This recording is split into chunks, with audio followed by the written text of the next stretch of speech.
পতেঙ্গা সমুদ্র সৈকতের সৌন্দর্য রক্ষায় দুই সংস্থাকে নিয়ে কাজ করবে চট্টগ্রাম সিটি কর্পোরেশন। বিকেলে পতেঙ্গা সমুদ্র সৈকতের পরিদর্শনে গিয়ে কথা বলেন city mayor doctor Shahadat Hossain. পরে ঘুরে দেখেন সৈকত এলাকা।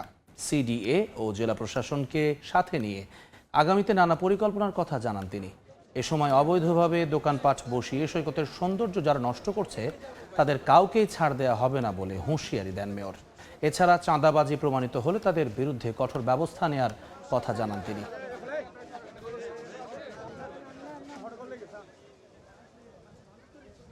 কোনো সন্ত্রাসী কার্যকলাপ যদি কেউ করে, এখানে ট্যুরিস্ট পুলিশ আছে, স্থানীয় থানা আছে, পুলিশ কমিশনার আছে, ইভেন হালিশহরের যে এখন আপনার ওই যে আর্মি একটা আর্টিলারি ফোর্স আছে, তারাও কিন্তু আমাদের সাথে কথা বলছে। আমি তাদের সাথে পার্সোনালি কথা বলেছি। তারাও এই চট্টগ্রামের এই বিচটাকে যে কোনোভাবে আইনশৃঙ্খলা পরিস্থিতির উন্নতি করার জন্য তারা একসাথে কাজ করতে বদ্ধপরিকর।